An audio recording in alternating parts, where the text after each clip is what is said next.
You deserve to have the best physical, mental, spiritual, zealous wellness with Mike Hollis.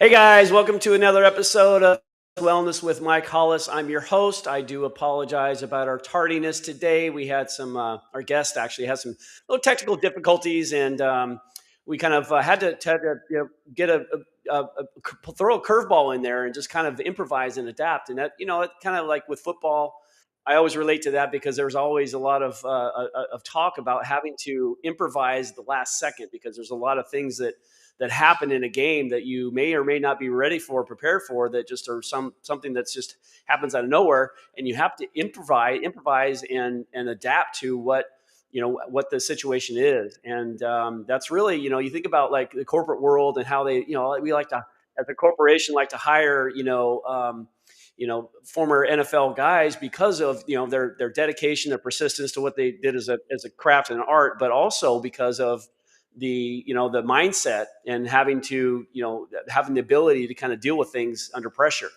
in a good way. And so, speaking of football, because we had to change a little bit about our format tonight about our subject, but we kind of thought maybe we'll talk a little bit about the athletic journey of being a pro athlete. What does it take with nutrition, with working out, with all this stuff, and then post retirement, and kind of see what I personally went through. And of course, I'm going to have my producer Jason Wilson on the show with us today after we get back from a quick commercial break. But when Jason we get back from the break, we'll introduce Jason to you, and we'll just kind of like a little Q&A, just back and forth. And I'll talk a lot about my journey as far as in athletics and what my mindset was when I was playing versus now as a grown adult. So with that said, we'll be right back after a commercial break, and we'll get the show started.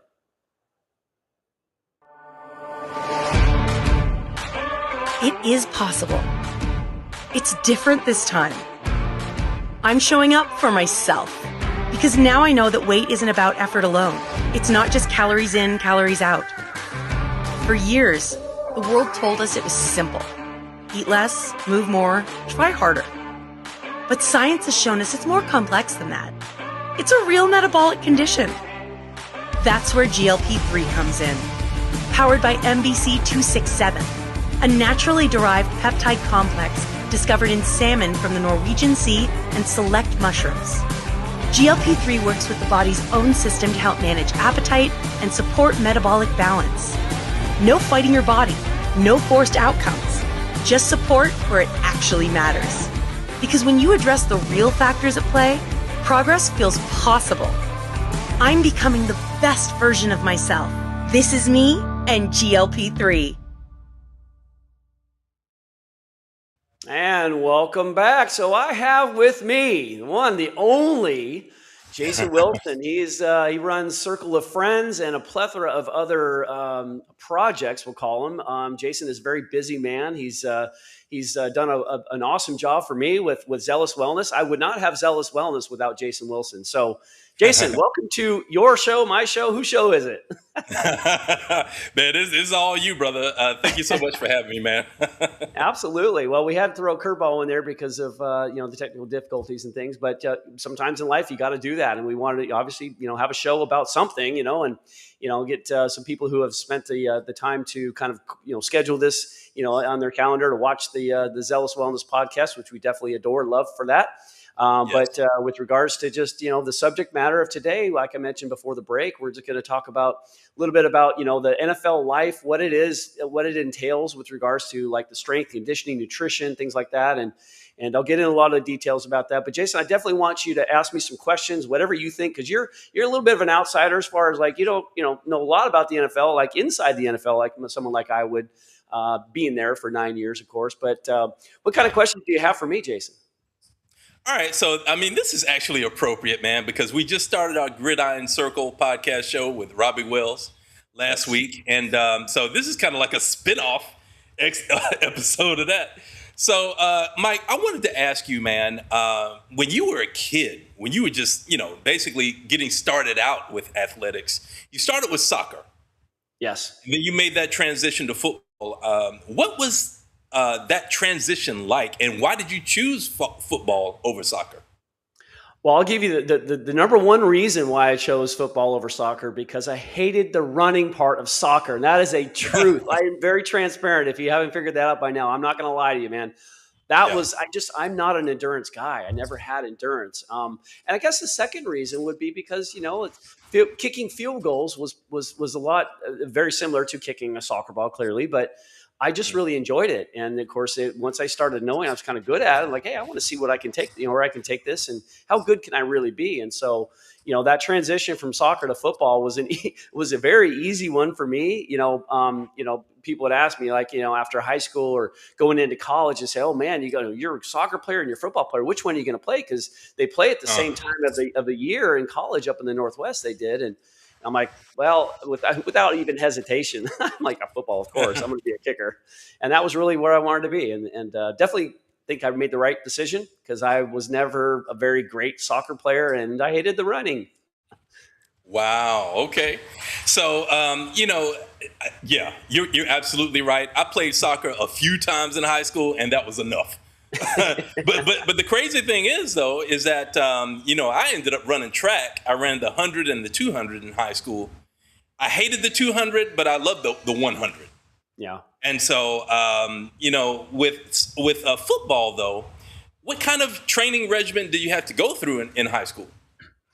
Well, even dealing with the kids I have now with my Pro Form Kicking Academy, I deal with coaches' mentalities, we'll say.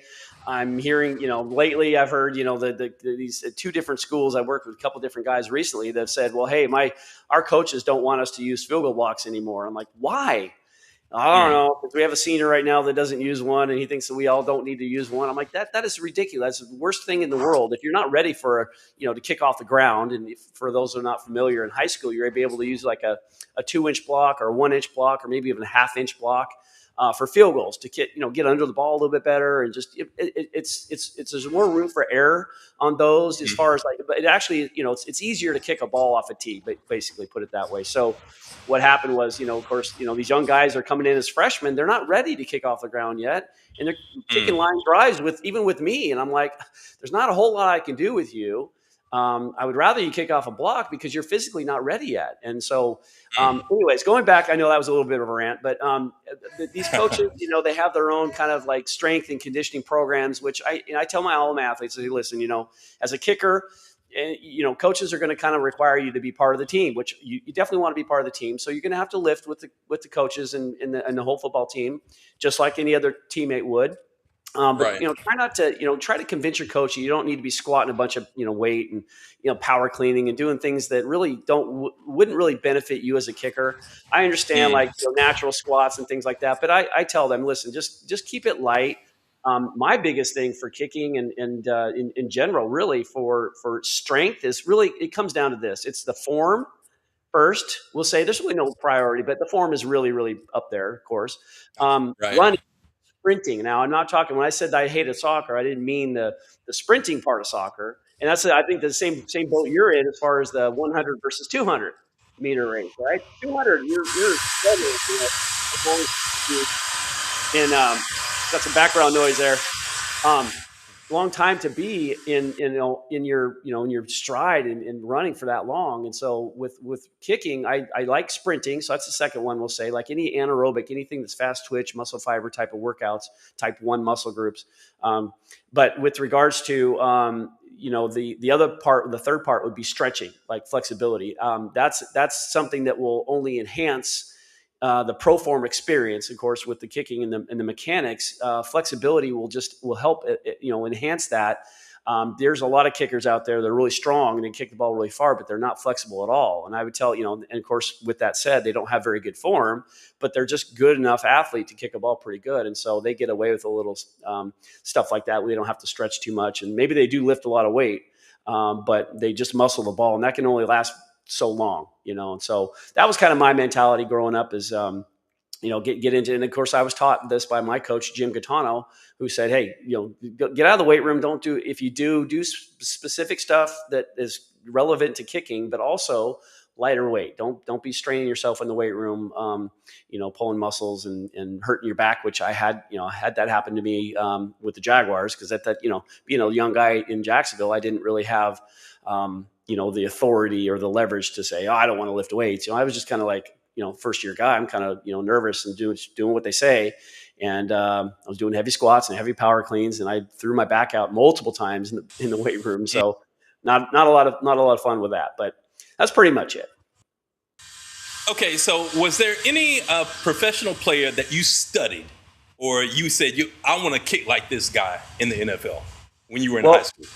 Yeah, Morton Anderson was on the cover of Sports Illustrated a couple times, and so I saw him, and he's a lefty, so I'm like, I'm a right-footed guy, but just kind of watching him and just kind of seeing, the guys back then, even like Norm Johnson, who played for Seattle. I was a Seahawks fan, I guess, growing up in Washington State, the only team in Washington State, so. And the funny thing was, I know Norm Johnson pretty well right now. He still lives out in the Northwest, of course, but we've done some business together actually. And so it's weird to even think, my very first official NFL, well, it was after the Chargers. So actually, to be honest with you, I met my first time ever meeting Norm Johnson was in the Atlanta Falcons locker room when me and 4 other guys showed up to take his job, I guess. It was a tryout. It was my first, official tryout in the NFL. And so Norm came in the locker room and saw a bunch of guys that looked like kickers. And of course he's looking at us like, you guys are kickers, right? And we're like, yeah, like, hi Norm, nice to meet you, buddy. And I'm like, oh my God, it's Norm Johnson. But and then later on after that year, when I got to the Chargers that year, and then the next year I was with the Jaguars in '95. Well, we played the Hall of Fame game. Actually, no, that's sorry. That was a lie. With the Chargers, when I was with the Chargers in '94, we played a Hall of Fame game against the Atlanta Falcons. And guess what? Norm Johnson was obviously on the team.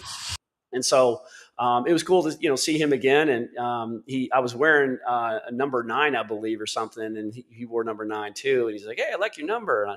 And I look back and I'm thinking to myself, what I said to him was, well, they just gave me his number. I was like, oh my God, did I just say that? I should have just said, yeah, I like 9 too, and I'm kicking myself every time I remember saying that. I'm like, that's kind of cool. Yeah, good times.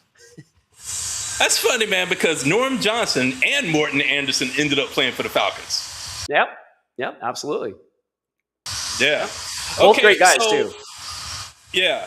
Well, okay, so this is another question that I have, man. Not everybody that kicks in high school makes it to the NFL after college. So what was that separated, man? What was it about your kicking style that told all the coaches from the NFL that you belong here?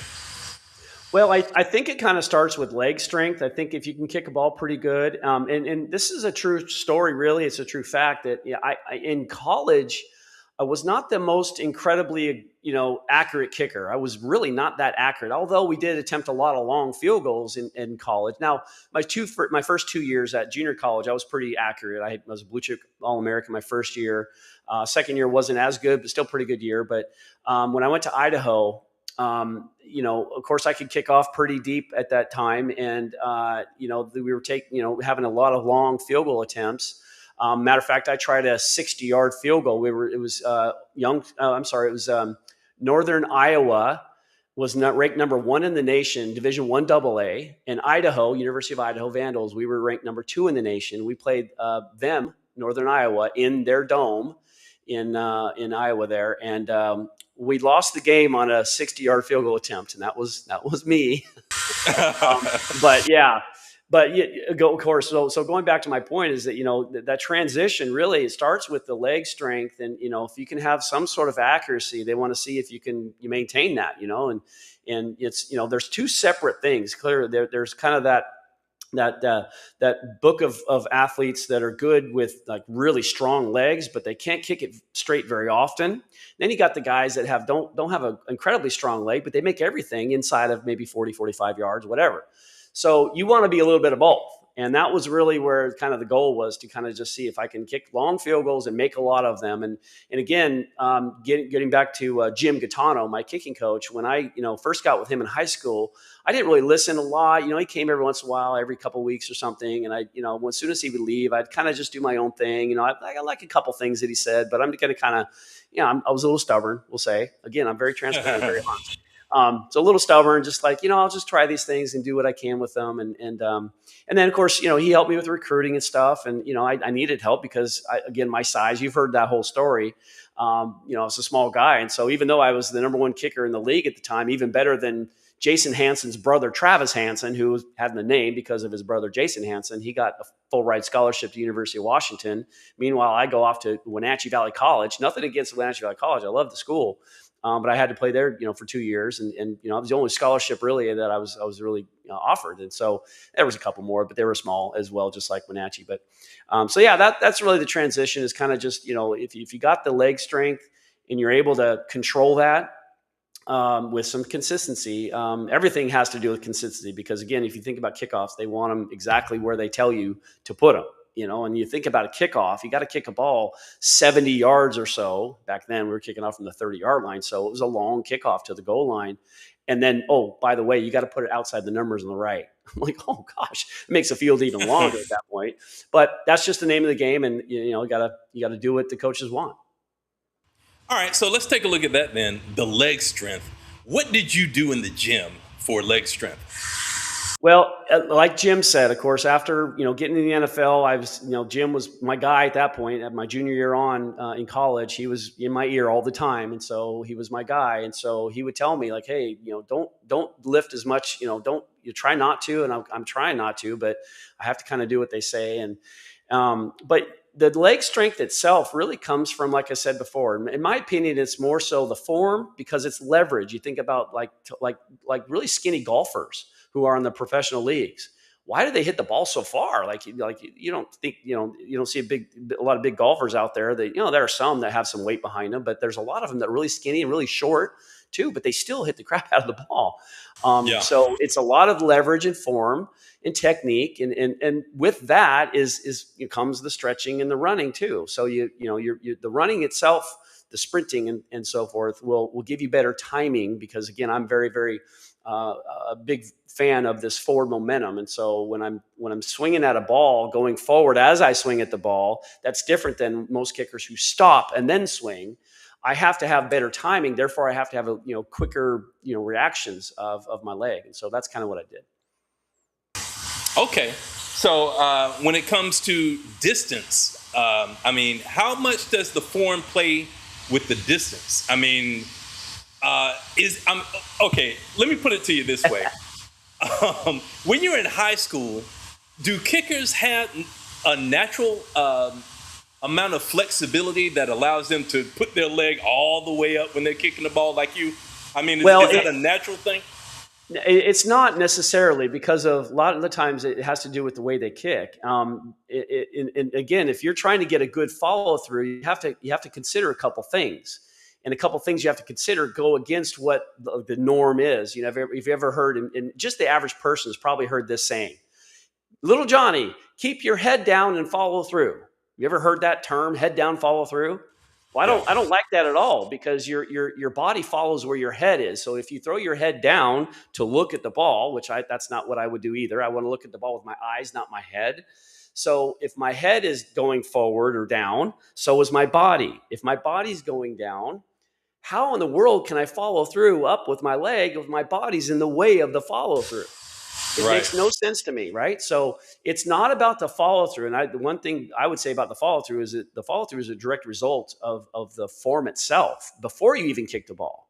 That's what I tell all my guys. I say, listen, you don't work on a follow through. The follow through is your result. Flexibility plays an important role with that. Body position is a huge role in that, as well as the timing. And when I say timing, it's kind of like in a nutshell, it's the body going by the ball and the leg kicking the ball as the body and the leg go by the ball at the same time. So when the body goes by the ball, the leg comes down, it hits the ball as they both go by the ball. That's the timing that I'm referring to. And if you have good solid timing with some other things, body position and ball contact and stuff like that, the distance will happen. And one final thing I'll say about that is I'm different in a sense where most kickers will know how far the ball goes based on how fast they swing their leg at the ball. That makes a lot of sense for the average folks out there. Now, I'm not an average kicker. I'm above average. I know a lot more than, again, I'm not trying to brag or anything like that, but it's just, I know a lot more than these guys do. And it's a very, and you think about the turning and all kinds of bad stuff that kickers do to kick a ball and steering it left, and if they're right foot, of course.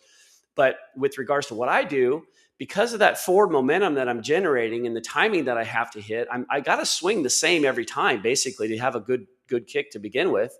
And if you think about it, kickers, we have the luxury of kicking the same ball every time, pretty much for the most part, with regards to where we are on the field. I can kick a 20-yarder like it's a 60-yard field goal. And that matter of fact, that's what I wanted to do every time. I don't want to just tap a 20-yarder. In my case, if I did, I would probably miss it to the right. But in most cases, the kickers that don't understand this whole forward momentum sort of type of kick, they will guesstimate how far the ball is going to go based on how fast they swing their leg or how hard they swing it. I swing the leg the same every time, and the body's going the same speed every time. So I really don't know how far it's going to go. I know it's going to go far because I'm giving it pretty much all my firmness as I possibly can on every single kick. But because I'm using my body weight to kick it, it doesn't wear me out. That's the other thing too. It's like people, oh, my leg is so tired. Like they call it this kick count. You know, these coaches out there say, watch your kick count, guys. Don't out kick your leg. And I've never said that to anybody, even myself. I have no problems kicking for hours and hours and hours because I'm not using just my leg. I'm using my whole body. And those guys are suffering because they're using their leg and they're in the training room after practice with ice on their leg and their back and everything. And I'm walking by like, hey guys, I'm going to go home and get some ice cream, you know? That's interesting, man. Okay. So, we were talking last season, man, about the Falcons. Obviously, man, that's my team. So I was going to talk to you about that. And they had a problem with Younghoe Koo and a lot of missed field goals, man. And so when it came to his mechanics, what did you see that was wrong? Or if you saw anything that was wrong at all? Yeah, I immediately, when I saw him start to kick, I noticed how narrow he was. And anybody who approaches a ball at a very narrow angle, you have to open up your foot, much like a putter. Like if you're putting a ball straight on a straight, flat green, you bring the putter straight back and then you bring it straight forward. And you keep the face of the putter basically perpendicular to the target line of your ball, of the golf ball. Well, because you're really narrow, the more narrow a soccer style kicker will be, the more you're going to turn into a putter, basically, because you're coming from the backside of the football. Well, you have to open up your foot. Well, Younghoe and a couple other guys I can mention, even like guys like Todd Peterson and Alindo Mare, those guys back when I played, they were very narrow, and that was kind of a thing back then.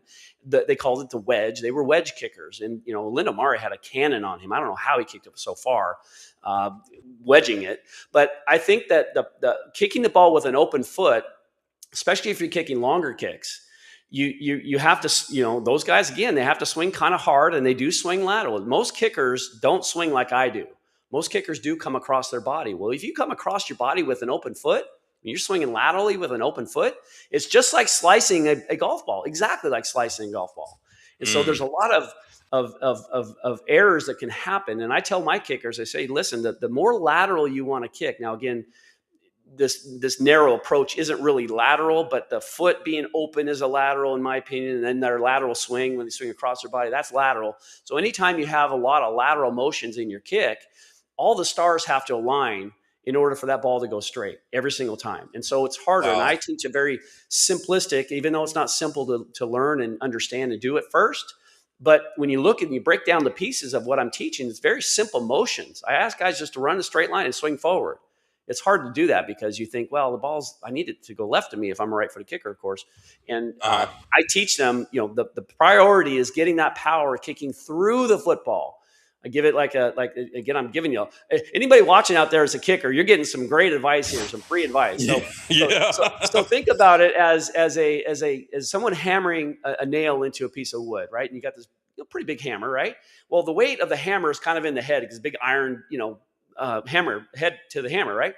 Well, when you're hammering a nail, the objective is to hammer the nail straight down into the piece of wood. You'd never take a sharp left or right when you hit the top of the nail head. That doesn't make sense. So Right. as a kicker, and it relates a lot more with punting. With punting, you kick through the football because, again, when you're a punter, the direction that you want the ball to go is essentially where you're walking and where you're swinging. So you walk the direction you want the ball to go, and you swing the direction you want the ball to go, and the ball hopefully will go that direction. Well, kicking, it's always going to be, if you're right-footed, you're always going to think the ball needs to go left of me. And I still swing like a punt on a field goal. It's a weird thing, but I tell guys, listen, think about the hammer hitting the nail, getting the power first. Let's get the power first. Let's swing forward through the football, because, again, the more through the football you're swinging, the more power you're generating, just like a hammer would hitting a nail. Now, as a right-footed kicker, if I swing forward, is the ball going to go to the right? Maybe. Yeah, absolutely. But I guess I'm telling you, factually, it will never go left. So I've already eliminated one side of your option. You got, as a soccer style kicker, itty kicker, really, you got three options. You can kick it right and miss it. You can make it down the middle, or you can kick it left. Well, what I teach guys, especially if they kick the inside panel of the football, which is really the ball from the angle they're coming from, if they swing through that football, what are the odds you're going to miss it left or have anywhere left of center? It will never go left of center. No matter how hard you kick the ball, it still will never go left of center. So I wiped out the whole left side for a right-footed kicker, and if left-footed kicker is the opposite, I wipe out the whole right side. So listen, just focus on this stuff. But again, it's very difficult to do because I don't want to say that to scare anybody away, of course, but my point in saying that is it's hard to think about not adding some sort of steering or guiding to a ball. And it's hard for, especially if they're kicking on field goal posts. And you guys have heard me say this many times. I very rarely do use goalposts, and people think I'm crazy. I'm like, why would I want to use goalposts? I know where the ball's going. I have an idea. But if you're using, especially with a smaller goalpost, people like to aim at these little poles or, a light pole or something. That is a tiny little, and if you do it that way, you're going to be really careful and kicking it really gently and really, really definitely steering at that point. I just want to kick a ball and see what my form did to the ball. That's the best. That's the best thing about pro form. Wow. And so, we had another conversation about that when he got fired by the Falcons. Was there anything that he could have done to keep his job? I mean, let's say that he hired you 2 weeks before the firing. Would you have been able to make a difference in his kicking style? Well, as far as if you're referring to the one that he choked up on that he didn't kick, that's really the reason he got fired. And I said it as well. As soon as I saw that, I'm like, why did he freak out? The ball was not moving. It was perfectly fine.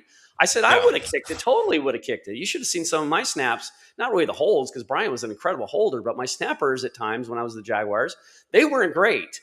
And the balls were all over the place. And Brian saved them, really. He got the ball down and everything. But Brian had told me, listen, the snap's going to be everywhere. I'm going to get it down for you. It may not be perfect, but just trust me and kick it. Don't bail out. Well, young boy bailed out. And that was the biggest mistake he could have ever made, because I think he was just, and at that point, maybe he'd missed a couple, maybe his job was on the line. So maybe he instantly thought, because he saw the bottom of the ball slide a little bit. I watched the hold in slow motion. The bottom of the ball slid a little bit, but the holder kind of stopped it. And then it was stationary for a good while. Now it was slow motion, of course, but it was stationary for a good while with the laces forward and everything. Now, I think that he was just worried about another miss. And so he thought, well, maybe in the instant he discovered that ball was not perfect for him, he thought, well, if I don't kick it, I won't miss it. So I'm just going to bail out and hope for the best. And that turned out to bite him in the butt. Yeah. I mean, by that time, he had missed maybe like 3 or 4 kicks, man. And we're not talking about from a long distance, a 30-yard kick, 40-yard kick. And he totally shanked it. Yeah. I'll be honest with you. It's easy to do. If your mindset is not there, if you panic, or if you just lose focus for a split second, you can shank a short field goal any day of the week. It's very easy to shank a field goal if you're not in your rhythm, in your groove, in your, just doing what you've always done. That's what happens when people miss, including myself. I've had kicks missed where I just was complimenting Brian Barker, but at one point we were playing, I think, the Cincinnati Bengals, and it was a short field goal. I think it was under 30 yards. That's embarrassing, right?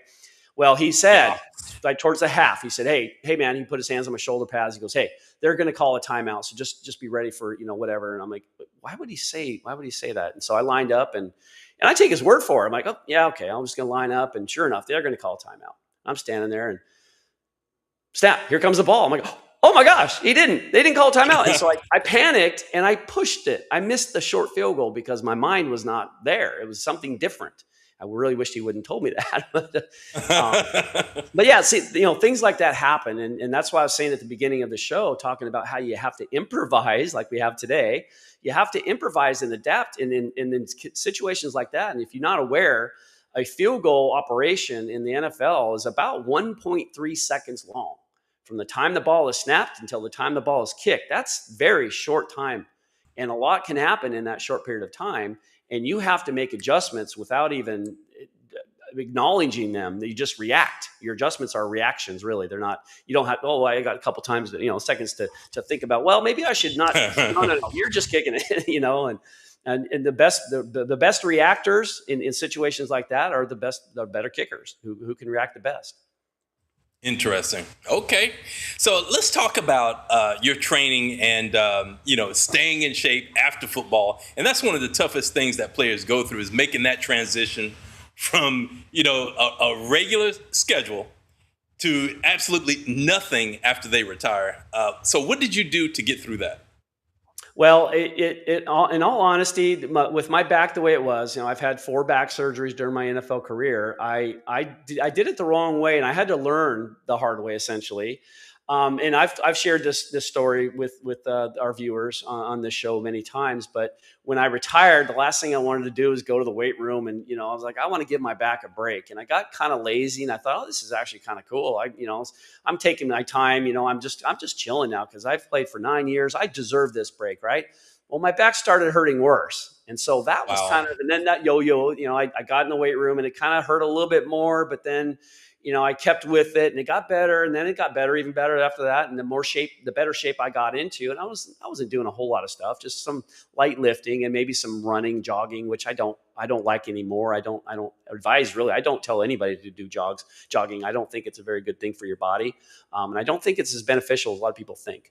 But I digress. With regards to just what I did, I just, I because of my back and the situations that I found myself in, I say situations because there was many. I went through a divorce and got depressed and ate a bunch and didn't work out. Again, my back started to hurt again. So I thought, okay, well, I'm familiar with this again. I know I'm putting 2 and 2 together now, knowing that if I get lazy, my back hurts. So guess what? I got to make a lifestyle change. And I got to stay healthy. And once I really got in the groove of that, and title boxing was kind of the initial sort of thing. And so, a period of time went after I retired that I was kind of bouncing around. And again, I was trying to find something that was good as far as a workout. I didn't like lifting weights. It was boring. I just didn't feel much benefit from it. So I decided I was going to look around at different things. CrossFit had just come out around that time. That was years ago, of course. I'm like, well, heck no, I'm not going to be flipping tires. So I'm trying to find what kind of workouts can I do? And then all of a sudden a friend invited me, actually an ex-girlfriend invited me to go boxing with her one night. I'm like, oh, okay, this is kind of cool. And of course I was a little heavy at the time, and I'm in there and I'm just thinking, in the first couple of rounds, this is kind of cool, And then at the end of the rounds, or at the end of the session there, I was dead. I was like, wow, this is really hard. I don't know if I can do this. But I did notice that it made me feel really pretty good afterwards. I kind of had this, it was a full body thing. So I'm like, I've always been looking for something that's kind of like a full body workout type of thing. And when I gave that commitment, when my buddy Bernie, who passed away with COVID, but years ago, he wanted to, and then my nephews, I had 2 nephews here locally in Jacksonville that said, hey, we got this Groupon thing for title boxing. I heard you did a class one time, right? I'm like, yeah, I did, but it was really hard. I don't know if you guys are going to like it. So, well, if we do it, would you do it if we do it? And it was like 2-week, Groupon pass for like $50 or something. I'm like, yeah, sure, I'll do it. Well, I was the only one that went, finished the 2 weeks. We didn't go every day, but they only went a couple times. I went 5 or 6 times in 2 weeks, right? And so at that point, I thought, you know what, I'm going to commit to this. And from that point on, man, I have never been the same. I've been in shape for the most part. Now, I had periods of time where I didn't eat very well, but it was a different transition because, when you're in the NFL, that was your job. So it's kind of mandatory that you had to do those things. But then when you're not, you're not in the NFL and it's not required of you to do things, you kind of tend to choose not to. But I chose not to. My back hurt, and so I had a decision to make. Now I'm not working out like I did when I was playing the NFL, but I'm working out good enough to maintain my health and fitness. Well, that's great, man. I think that's awesome. I was talking to Troy Hambrick yesterday, man. Mm-hmm. And he said that, he was expecting to play 9 holes of golf with his friends. They invited him out, and it turns out that he had to play 18. So, he was completely dead after that, man. And he said that he regretted going out to do that. And so, that's another case where, he wasn't really required to do anything after he retired. And so, he's in a position now where he's out of shape. So that's a good suggestion that you have is boxing. Yeah. And of course, the F45 thing came around recently because from one of the trainers at Title Boxing, he was doing some classes over at F45, coaching classes over there at it's totally different workout. It's more like circuit training with weights. And I always had a fear of going back to the weight room. And it's not really the weight room. It's just, there's weights and there's barbells and dumbbells and all that. But I thought, well, let me give this a shot. And I was like, because again, I was in somewhat good shape, cardiovascular shape with the boxing. I wasn't like in strength conditioning shape.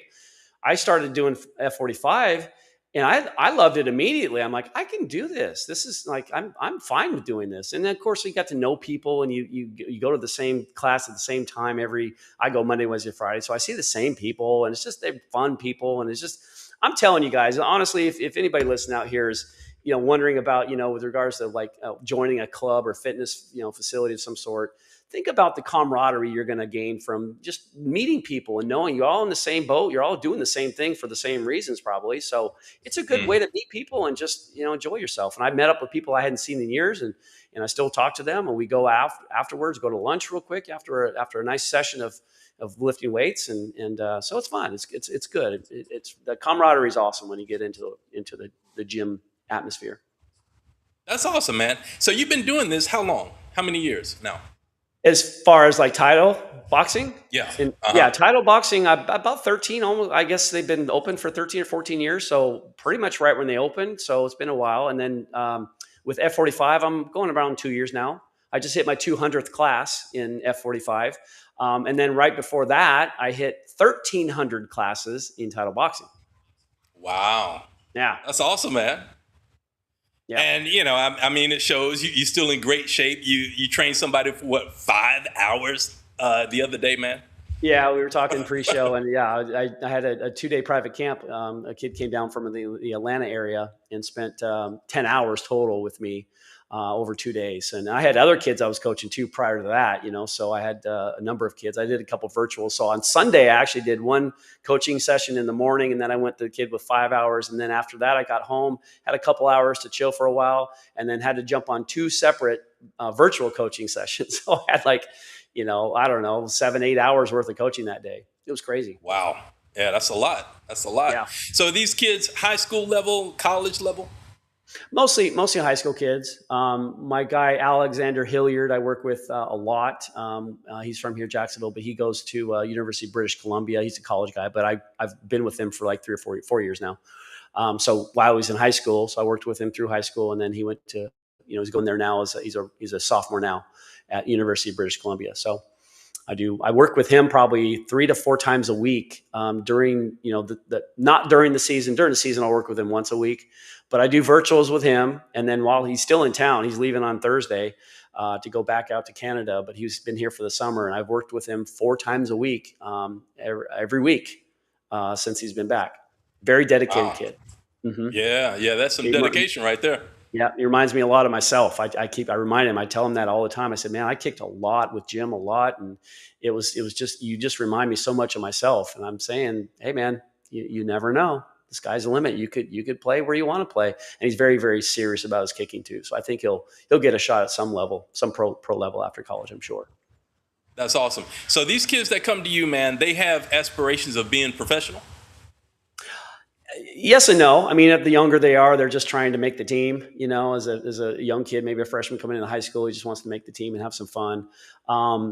the guys that I see over a longer periods of time that take it more serious, those are the ones that, think that, at least it's college scholarship. And that's, the best, I mean, as far as what I can offer them, hey, I'm not going to guarantee anybody they're going to get a college scholarship. And unfortunately, there's coaches out there that do, which I think is kind of silly. But with regards to just their ability, like, you want to earn a college scholarship. And sometimes the parents even bring this up, they say, well, this is our investment for our little Johnny's college scholarship. I'm like, okay, Wow. well, just don't hold me up to that. It's I can lead the horse to the water, but I can't force the horse to eat or drink. Right. So little Johnny's got to put the work in too. So, and usually in that case, the kids are pretty serious about it. Okay. Well, that's awesome, man. Yeah. Yep. So, I mean, this is a nice prequel to our session tomorrow. Well, not tomorrow, but Thursday in our Gridiron Circle podcast with Robbie Wells. I'm looking forward to that. We're going to make some predictions for this week for football, man. Any predictions?